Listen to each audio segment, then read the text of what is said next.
Steelers Nation, hold on to your terrible towels because what I'm about to tell you could be the difference maker nobody saw coming.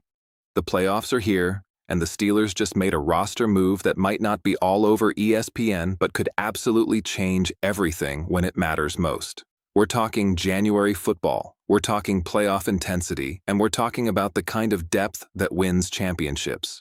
If you want to stay locked in on every single Steelers move as we march toward a Super Bowl run, you need to hit that subscribe button right now.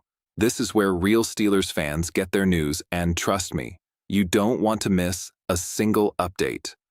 All right, let's dive into this because the timing here is absolutely crucial. Just days before the biggest game of the season, the Pittsburgh Steelers have officially opened the 21-day practice window for defensive lineman Isaiah Loudermilk.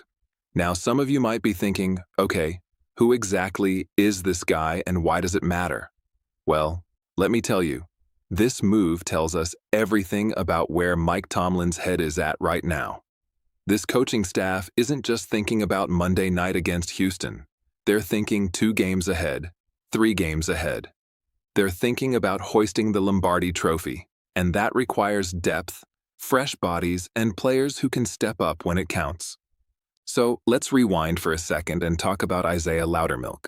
For those who might not remember, Loudermilk was a solid contributor for this defense before he went down with an ankle injury all the way back in Week 2. We're talking September 14th against the Seattle Seahawks. He got hurt, and just 3 days later on September 17th, the team had no choice but to place him on injured reserve. Since that moment, we haven't seen number 92 on the field. That's months of recovery, months of rehab, months of watching his teammates battle without him.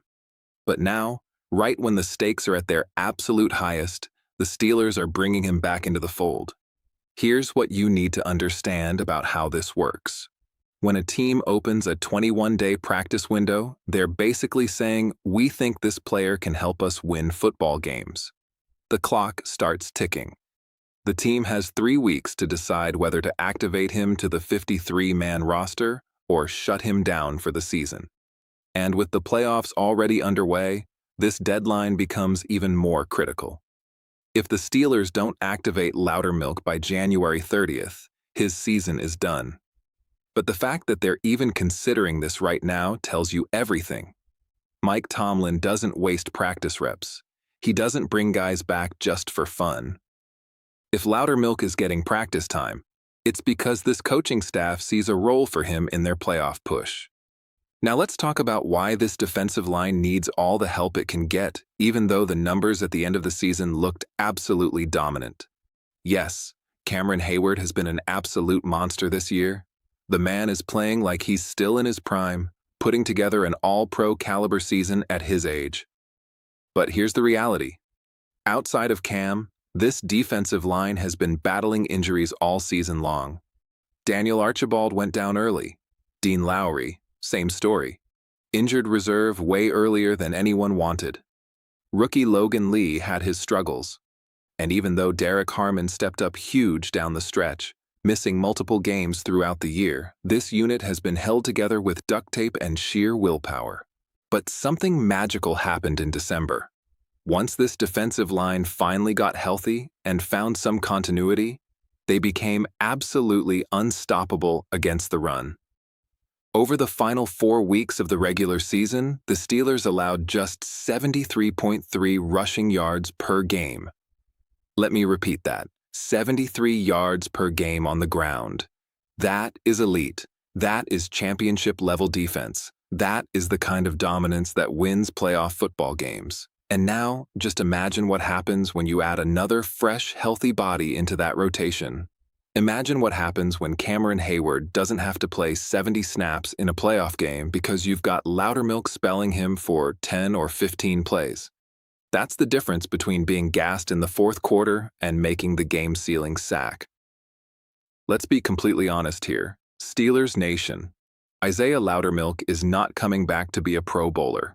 He's not going to put up Aaron Donald numbers. In the 2 games he played this season before getting hurt, he logged 37 defensive snaps and 11 special team snaps with 0 recorded statistics. Over his entire NFL career, we're talking 60 games, 63 total tackles, 1 sack, and 6 pass breakups. Those aren't exactly Hall of Fame numbers. But here's where you've got to think like a coach, not like someone scrolling through Madden ratings. Loudermilk brings exactly what playoff teams need. He brings size on the interior. He brings strength at the point of attack. He brings intelligent, assignment-sound football. And most importantly, he brings fresh legs in January when every other team in the league is running on fumes. This is how you keep your stars healthy. This is how you survive those brutal 15-play drives where the opposing offense is trying to grind you down and wear you out. This is how you stay dominant in the fourth quarter when games are won and lost. Playoff football isn't about having 11 superstars. It's about having 8 or 9 really good players and a handful of guys who know their role and execute it perfectly. Loudermilk can be one of those guys. He can eat up a double team, allowing TJ Watt or Alex Highsmith to get home. He can clog a running lane, forcing a runner right into Elandon Roberts' arms. That's winning football. Now let's talk about the timing of this move because it's absolutely genius. The Steelers are hosting the Houston Texans on Monday Night Football, which means Loudermilk gets extra time. Most playoff games happen on Saturday or Sunday, right? But because this game is on Monday night, Loudermilk could potentially get 2 practice sessions before kickoff, even though he won't have a full week of preparation. That's 2 chances to shake off the rust. 2 chances to get his conditioning back. 2 chances to get familiar with the game plan. And here's the really smart part. Even if the Steelers decide he's not quite ready for the Houston game, if Pittsburgh advances to the divisional round, Loudermilk would have a full week of practice to prepare for that matchup. This is exactly what I mean when I say Mike Tomlin is playing chess while everyone else is playing checkers. He's not just thinking about one game. He's building depth for a deep playoff run.